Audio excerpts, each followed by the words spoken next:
I'm Lily Armstrong. I sold my condo last week. The one I'd spent years working to buy. The one that finally felt like mine. The one place I could call my own. It wasn't just a sale, it was a line in the sand. The moment I signed those papers, I knew I was never going back. I didn't answer the phone when the calls started. 79 missed calls. 47 texts. An email from my mother. What have you done? The messages were the same. Guilt. Anger. Confusion. I should have felt something. But instead, I just sat there, staring at my phone, knowing that I was done explaining myself. For years, I had been the one who always gave. I was the family's ATM. The backup plan when things went wrong. Every time they needed something, I was the first to answer, to step up. But when was it my turn? When did anyone stop to ask what I needed? What I wanted? Family helps family, my mother would say. But what they never realized was that I wasn't just giving to help. I was sacrificing, losing pieces of myself every time. And I had nothing left to give. I hit send on the message. The final one. I sold the condo. I'm done. I leaned back. A strange sense of relief washing over me. No more obligations. No more guilt. Just me. Finally taking control. I grew up in a house where love was always a transaction. My mother, Linda, ruled the house with an iron fist. And loyalty was demanded. Not earned. If you didn't comply, you were seen as an outsider. I learned that early. But I didn't have the words for it then. My father, Charles, was silent, always stepping aside, letting her take control of everything. Kelsey, my younger sister, was always the golden child. She didn't need to work hard for anything. Her charm and her ability to play the victim made everything easy. Kelsey can't handle stress, my mother would say, as though that was an excuse for her lack of effort. Meanwhile, I was always expected to do it all: study, work, take care of things. But no one ever asked if I was okay, if I needed help. It was always about what I could give. One Thanksgiving, my mother pulled me aside after dinner.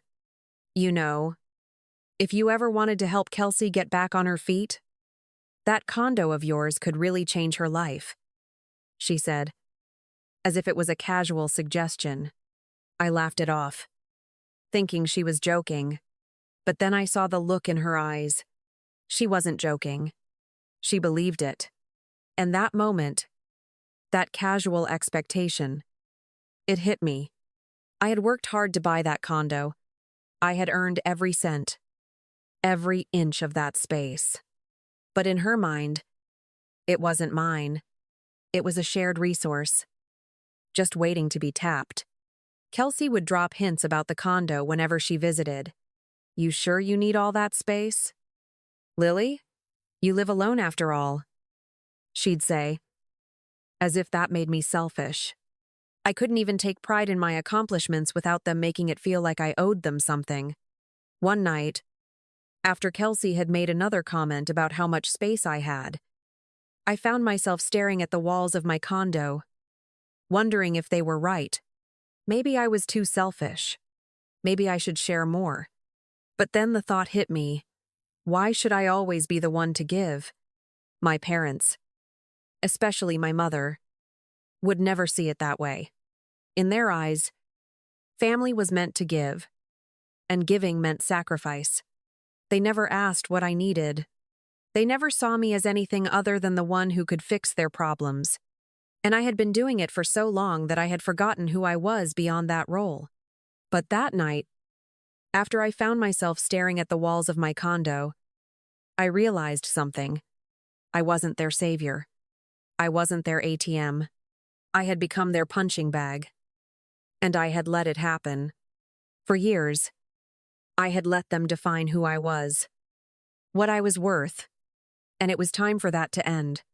When my mother made another comment about helping Kelsey, something inside me snapped. I knew I couldn't keep doing this. I couldn't keep sacrificing my life, my happiness, my freedom for people who would never see me for who I truly was. That was the night I made the decision. I wouldn't help them anymore. I wouldn't be the one to carry the weight. Not this time. This time, I would live for me. And nothing was going to stop me. I was sitting in my living room when the text from Kelsey came through. I drove by your place today. The developers are really moving in. It's changing so fast. Huh? It wasn't the first time she'd brought up the condo. But something about the timing felt off. I could already see where this was going. And it made my blood run cold. Yeah. They've been busy around here. I typed back. But I'm not looking to sell anytime soon. It was a harmless response. Something to throw her off. But deep down, I knew it wasn't true. The seed had already been planted. I had been hearing from developers for months. The area was being developed rapidly. And the condo's value had skyrocketed. The offers kept coming. But I had always dismissed them, telling myself I wasn't ready to let go. But today, something clicked. I was done. Done with her. Done with them. Done with being the one who held everything together while they just took. I didn't have a clear plan yet. But the idea of leaving this behind, of no longer being the family's bank, the one they used to fill their holes, was the only thing that made sense. I needed to take control of my life. I didn't need their approval anymore. I had worked hard for this place. I had sacrificed years of my life to make it a reality. And yet, it was never truly mine. It was always something they thought they could claim. Something they could take because I had made the mistake of always giving. The next day, I texted Elena. I think it's time. I've been thinking about selling. They're already planning to take it. She responded almost immediately. Are you sure? You've worked so hard for it. I stared at the words, knowing she was right, but also knowing that it didn't matter anymore. What was I really holding on to? I replied, I'm done. I can't keep letting them use me like this. I sat there, the weight of the decision settling in. It felt like a weight lifting off my chest, but also a realization of just how deep the manipulation had gone. I wasn't just walking away from a property. I was walking away from the family I had tried so hard to make happy. But I wasn't doing this for them anymore. I was doing this for me. I needed to let go of their expectations, their guilt trips, their never-ending demands. The deal came through a few days later. The offer was good, better than I'd imagined. I signed the papers without hesitation. I couldn't stay in that toxic environment any longer. The thought of them moving in, of Kelsey and Derek settling into my space, took everything I had not to lose my mind. When I sent the message to my family telling them I had sold the condo, it felt like a final line had been crossed. I've sold it. The place is no longer mine. I wrote. The silence that followed was deafening. Kelsey called first, her voice trembling. What do you mean? You can't just sell it. We were supposed to. Her words trailed off as I waited. The guilt I thought would surface didn't. It didn't matter what she thought anymore. What mattered was that I was finally taking control of my life. You've crossed a line, Kelsey, I said, my voice steady. You and Mom have always expected me to fix things. But I'm done being the one who sacrifices everything. I sold the condo, and that's the end of it. Too. She was speechless. But the silence wasn't as satisfying as I thought it would be. Instead, I felt a twinge of something else. Something darker. The family's response was predictable. My mother blamed me for ruining everything. And my father barely spoke to me. As always, but I wasn't looking for their approval. I didn't need it. I had made my decision. And now, nothing, no matter how loud their demands. No matter how many guilt trips they threw at me was going to change that. I wasn't going back. I couldn't. The moment I hit send on my last message, I knew the storm was coming. It wasn't a question of if, but when they would confront me, I could already feel the weight of their anger pressing against me. But I had made my decision.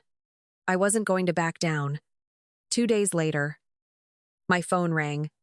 Kelsey. Her voice was high, shaking with frustration. "You sold it. Just like that. How could you do this to us?"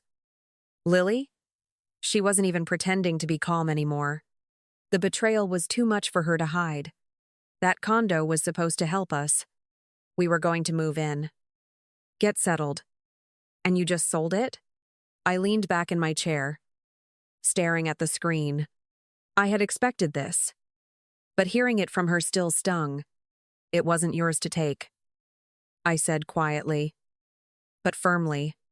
"It was mine. And I decided it was time to move on. I'm not going to play the role you want me to anymore."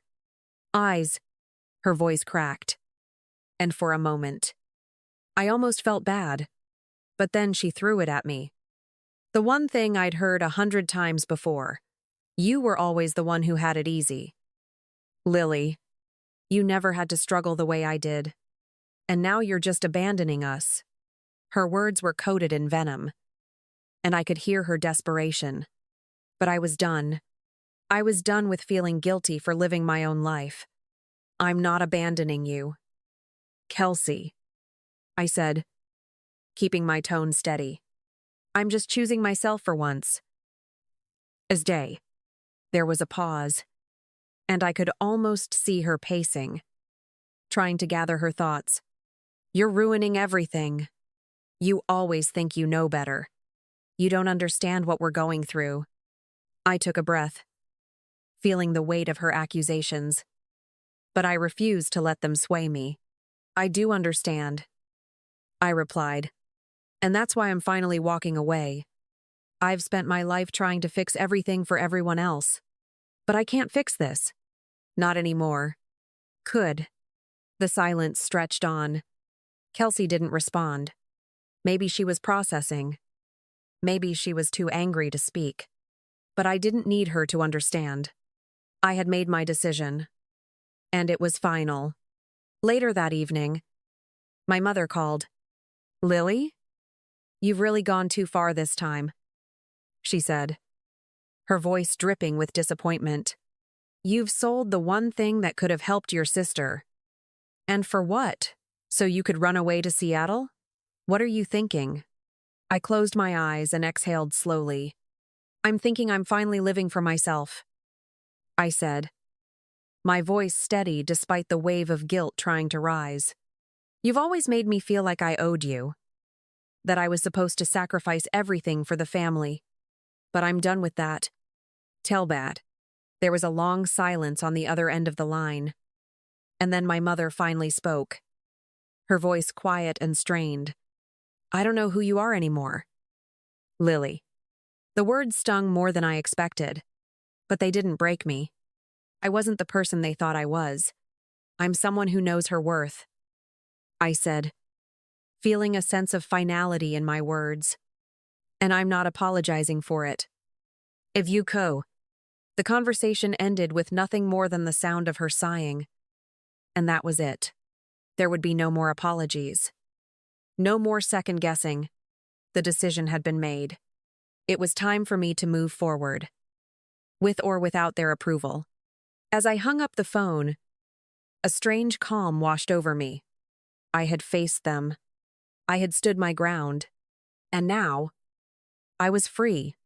The day after I sold the condo, I woke up to a barrage of messages. My phone was vibrating nonstop, each alert a reminder of the storm I had just set off. My mother's voice on the voicemail was filled with disbelief. "What have you done? Lily, you've destroyed everything we worked for." I could feel the weight of her words. But I wasn't going to back down. Kelsey called next, her voice frantic. "You can't just sell it like that. You've been the one holding this family together. And now you're throwing it all away." She was almost pleading. What about the kids? What about us? I listened, but the anger inside me kept growing. I'm not throwing anything away. Kelsey, I'm finally doing something for myself. You're not entitled to my life anymore. Ever. Her words turned bitter. You think you can just walk away and leave us here to pick up the pieces? You're the one who's ruined everything. Lily, you've always been so selfish. I could hear her breathing heavily. The frustration radiating through the phone. Selfish? No. Kelsey, I'm not the selfish one. I've been giving for years. And it's never been enough for you. It's always been about what I can give.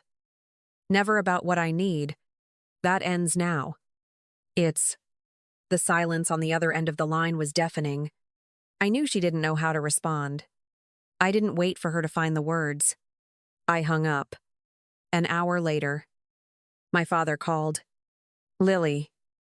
His voice was steady but tinged with something I couldn't place. You've really gone too far this time. You think you're doing the right thing. But you've betrayed us.